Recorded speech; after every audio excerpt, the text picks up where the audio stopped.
اس سے پہلے تم جان چکے ہو نماز کے شرائط، نماز کے اندر کیا کیا شرائط ہیں۔ اب چل رہے ہیں نماز کے فرائض۔ شرائط اور فرائض میں فرق ہے۔ شرطوں کے بغیر کسی چیز کا وجود بھی نہیں ہو سکتا۔ کوئی بھی چیز ہو جب تک شرط نہیں پائی جائے گی مشروط نہیں پائی جانے گا، یعنی کہ جب تک باپ نہیں ہوگا تو اولاد نہیں ہوگی، کوئی نہ کوئی باپ ہوگا ضروری۔ اسی طریقے سے سورج نہیں نکلے گا تو دھوپ بھی نہیں نکلے گی، دھوپ نکلے تو اس کا مطلب ہے سورج نکل رہا ہے۔ اسی طریقے سے جب تک وضو نہیں ہوگی تو پھر اس وقت تک نماز نہیں ہوگی، یعنی پاک ہونا، کپڑوں کا پاک ہونا، صدر کا چھپانا، تو وہ شرطیں تھیں۔ جتنے بھی شرطیں بیان کی گئی ہیں، کپڑوں کا پاک ہونا، جگہ کا پاک ہونا، صدر کا چھپانا، قبلے کی طرف کو رخ کرنا، نماز کی نیت کرنا، تو جب تک یہ نہیں پائے جانے گے جب تک نماز ہی نہیں ہوگی، یعنی کہ شرط نہیں پائی جائے گی تو اس کا وجود ہی نہیں ہو سکتا۔ اب شرائط تو پوری کر دی، اب کیا کیا چیزیں ایسی ہیں جن کا یاد رکھنا ضروری ہے، وہ کہلاتے ہیں فرائض۔ فرائض میں سے ہم قیام کے بارے میں بتا چکے، ایک فرض تھا قیام کرنا یعنی سیدھا کھڑا ہونا۔ اس کے بعد نمبر آتا ہے قرات کا۔ قرات سے پہلے اعوذ باللہ پڑھے، یعنی قرات کے کئی سارے جز ہیں۔ اعوذ باللہ پڑھنا، بسم اللہ پڑھنا، اور کتنی قرات ہوگی سورہ فاتحہ کا پڑھنا، آمین آہستہ کہنا یا زور سے کہنا، تو یہ قرات کا مسئلہ ہے۔ تو اس کے بارے میں کچھ حدیثیں، ہر ایک جز کو، قرات کے ہر ایک جز کو حدیث سے ثابت کیا جائے گا۔ ارشاد باری ہے فَإِذَا قَرَأْتَ الْقُرْآنَ فَاسْتَعِذْ بِاللَّهِ مِنَ الشَّيْطَانِ الرَّجِيمِ، سورہ نحل کی آیت ہے، آیت نمبر 98۔ جب تم قرآن پڑھو تو اللہ کی پناہ مانگو شیطان مردود سے۔ عن ابی سعید الخدری رضی اللہ عنہ ان رسول اللہ صلی اللہ علیہ وسلم کان یقول قبل القراءۃ اعوذ باللہ من الشیطان الرجیم۔ حضرت ابو سعید خدری رضی اللہ عنہ روایت کرتے ہیں کہ رسول اللہ صلی اللہ علیہ وسلم قرات سے قبل اعوذ باللہ من الشیطان الرجیم کہا کرتے تھے، اور اس کے معنی، اس معنی کی حدیثیں نسائی، ابو داؤد، ترمذی، ابن ماجہ، ابن حبان، مسند احمد اور حاکم وغیرہ میں موجود ہیں۔ بسم اللہ آہستہ پڑھے۔ عن البراء رضی اللہ عنہ، جب اعوذ باللہ پڑھ لے اس کے بعد بسم اللہ پڑھ جائے گی، یعنی آہستہ سے۔ عن البراء رضی اللہ عنہ قال کان رسول اللہ صلی اللہ علیہ وسلم یخفی بسم اللہ الرحمن الرحیم۔ حضرت براء بن عازب رضی اللہ عنہ فرماتے ہیں اللہ کے رسول صلی اللہ علیہ وسلم بسم اللہ الرحمن الرحیم آہستہ پڑھتے تھے۔ عن ابن عبداللہ ابن مغفل رضی اللہ عنہ قال سمعنی ابی وانا فی الصلاة اقول بسم اللہ الرحمن الرحیم فقال ای بنی محدث ایاک والحدث قال ولم ارى احدا من اصحاب رسول اللہ كان ابغض الیہ الحدث في الإسلام يعني منه وقال وقد صليت مع النبي صلى الله عليه وسلم ومع أبي بكر وعمر ومع عثمان رضي الله عنهم فلم أسمع أحدا منهم يقولها فلا تقلها إذن أنت صليت فقل الحمد لله رب العالمين۔ قال أبو عيسى حديث عبد الله بن مغفل حدیث حسن والعمل علیہ عند اکثر اہل العلم من اصحاب النبی۔ حضرت عبداللہ ابن مغفل رضی اللہ عنہ کے بیٹے کہتے ہیں کہ میں نماز میں تھا، میرے والد نے مجھے بسم اللہ الرحمن الرحیم زور سے پڑھتے ہوئے سنا، تو فرمایا بیٹے یہ نئی بات ہے، تم کو نئی بات سے بچنا چاہیے۔ میں نے حضور صلی اللہ علیہ وسلم کے صحابہ میں سے جس کو بھی دیکھا ان کے نزدیک اسلام میں نئی بات پیدا کرنے سے زیادہ کوئی چیز مبغوث نہ تھی۔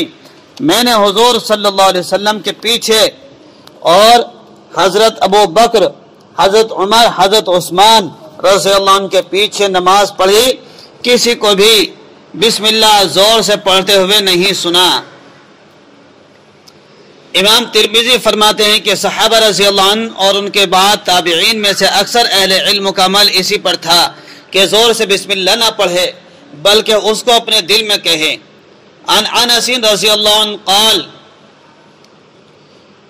صلیت مع رسول اللہ صلی اللہ علیہ وسلم ابی بکر وعمر وعثمان رضی اللہ عنہ فلم اسمع احدا منهم يقرأ بسم الله الرحمن الرحيم.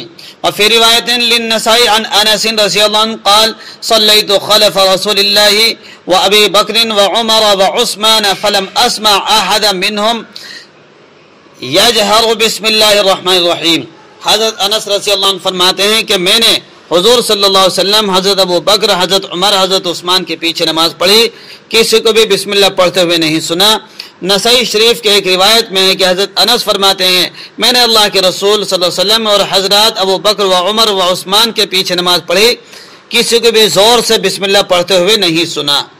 اس سے معلوم ہوا کہ نماز میں قرات شروع کرنے سے پہلے بسم اللہ آہستہ پڑھنا ہے. آپ صلی اللہ علیہ وسلم کا آخری عمل ہے. اس سے معلوم ہوا کہ نماز میں قرات شروع کرنے سے پہلے بسم اللہ آہستہ پڑھنا ہی آپ صلی اللہ علیہ وسلم کا آخری عمل ہے. اسی پر حضرات خلفائے راشدین اور دیگر صحابہ رضی اللہ عنہ کا عمل رہا ہے. قرات کا تیسرا جز آتا ہے سورہ فاتحہ پڑھنا. تعوذ تسمیہ جب نیت بن گئی قرات شروع کرنی تو سب سے پہلے اعوذ باللہ بسم اللہ تھی، یہ حدیث آ چکی. اب سورہ فاتحہ شروع کر رہے ہیں جو کہ قرات کا جز ہے. سورہ فاتحہ کے تعلق سے حدیث پاک ہے ان عبادۃ بن الصامت رضی اللہ عنہ یبلغ به النبی صلی اللہ علیہ وسلم لا صلاة لمن لا یقرأ بفاتحة الکتاب. حضرت عبادہ بن الصامت رضی اللہ عنہ حضور صلی اللہ علیہ وسلم کا ارشاد نقل کرتے ہیں کہ اس شخص کی نماز نہیں ہوتی جس نے سورہ فاتحہ نہیں پڑھا. امام ترمذی فرماتے ہیں امام احمد ابن حنبل نے فرمایا آپ صلی اللہ علیہ وسلم کا ارشاد منفرد اکیلے نماز پڑھنے والے کے بارے میں ہے، جیسا کہ حضرت عابر رضی اللہ عنہ صحابی رسول صلی اللہ علیہ وسلم نے بھی یہی سمجھا ہے. اس سے معلوم ہوا کہ یہ حکم مقتدی کے لیے نہیں ہے. قرات جب سورہ فاتحہ ہو گئی، سورہ فاتحہ کے بعد آمین کہا جاتا ہے. آمین کے بارے میں مختلف جھگڑے ہیں کہ آمین زور سے کہی جائے یا آہستہ کہی جائے. تو ہم جو حدیث پیش کرنے جا رہے ہیں وہ آہستہ آمین کہنے کی ہے. عن وائل بن حجر رضی اللہ عنہ انه صلى مع النبي صلی اللہ علیہ وسلم فلما بلغ غیر المغضوب علیہم ولا الضالین قال آمین واخفى بها صوته.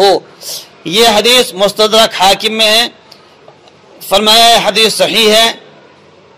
مسند احمد سنن ترمذی میں بھی ہے صفحہ 58 پر. حضرت وائل ابن حجر رضی اللہ عنہ سے روایت ہے کہ انہوں نے نبی کریم صلی اللہ علیہ وسلم کے ساتھ نماز پڑھی. جب آپ صلی اللہ علیہ وسلم غیر المغضوب علیہم ولا الضالین پر پہنچے تو آمین کہا اور اس میں اپنی آواز کو آہستہ رکھا. فرض نماز کی 2 رکعتوں میں سورہ فاتحہ کے ساتھ کوئی چھوٹی سورت یا آیات ملانا واجب ہے. جب سورہ فاتحہ ہوگا اس کے بعد سورت ملائی جائے گی تو سورت ملانے کے لیے فرض نماز کی جو 2 رکعتیں ہیں اس میں سورت ملے گی. عن ابی قتادہ رضی اللہ عنہ کان النبی صلی اللہ علیہ وسلم یقرأ فی الرکعتین من الظہر والعصر بفاتحة الکتاب وسورة ویسمعنا الآیت احیانا. بخاری شریف کی روایت ہے. حضرت ابو قتادہ سے روایت ہے نبی پاک صلی اللہ علیہ وسلم ظہر اور عصر کی پہلی 2 رکعتوں میں سورہ فاتحہ اور کوئی سورت پڑھتے تھے.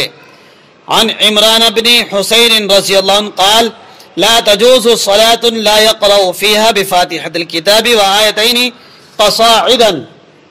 حضرت عمران ابن حسین سے نے فرمایا کوئی نماز جائز نہیں جب تک اس میں سورہ فاتحہ اور 2 آیتیں یا اس سے زائد حصہ نہ پڑھا جائے. عن عبادة بن الصامت رضی اللہ عنہ قال قال رسول اللہ صلی اللہ علیہ وسلم لا صلاة لمن لا يقرأ بفاتحة الكتاب فصاعدا.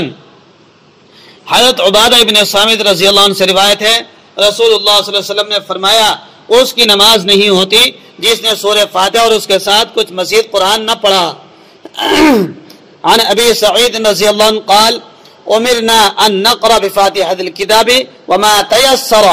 حضرت ابو سعید رضی اللہ عنہ فرماتے ہیں کہ ہم کو یہ حکم ہے کہ ہم سورہ فاتحہ اور اس کے ساتھ جو آسانوں پڑھیں. یعنی کہ نماز جب جو 4 رکعت والی نماز پڑھیں گے تو ہر 4 رکعت والی نماز میں پہلی 2 رکعت میں سورہ فاتحہ کے ساتھ سورت ملائی جائے گی. اور اگر 4 رکعت والی نماز ہے فرض نماز پڑھ رہے ہیں تو فرض نماز کے آخری 2 رکعت میں صرف سورہ فاتحہ پڑھی جائے گی. اسی طریقے سے اگر سنت نافل یا وتر پڑھ رہے ہیں فرض نماز کو چھوڑ کر باقی تمام نمازوں کی ہر رکعت میں سورہ فاتحہ کے ساتھ سورت ملائی